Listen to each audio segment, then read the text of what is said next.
శాసనసభలో మొదలైన తీర్మానం గ్రామ సభలకు వెళ్ళాలి. ప్రతి గ్రామ సభ పెట్టి ఈనాడు 12,702 మంది గ్రామ సర్పంచులు ఎవరైతే ఎన్నికైనరో 12,702 మంది గ్రామ సర్పంచులు గ్రామ సభలు పెట్టడం ద్వారా ఈ చట్టాన్ని తిరస్కరిస్తూ ఏకగ్రీవ తీర్మానాన్ని గ్రామ సభలలో ప్రవేశపెట్టాలి.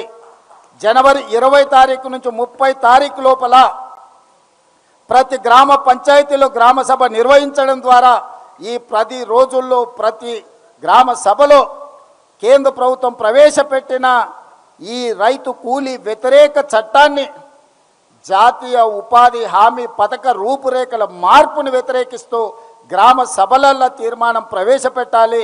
ఎగ్జాక్ట్గా ఏ తీర్మానం ప్రవేశపెట్టాలనో మొన్న శాసనసభలో సీతక్క గారు శాసనసభలో ప్రవేశపెట్టిన తీర్మానం యొక్క మ్యాటర్ని ఆ వివరాలన్నిటిని కూడా గ్రామ సభలకు పంపాలి. ఇది గ్రామ సభల సర్పంచుల బాధ్యతనే కాదు, ప్రతి ఒక్క ప్రజాప్రతినిధి యొక్క బాధ్యత. అందుకే ఈరోజు ప్రతి శాసనసభలో ఉండే శాసనసభ్యుడు తన నియోజకవర్గంలో పూర్తి స్థాయిలో ఈ కార్యాచరణ అమలు చేయడానికి వాళ్ళు పూనుకోవాలి.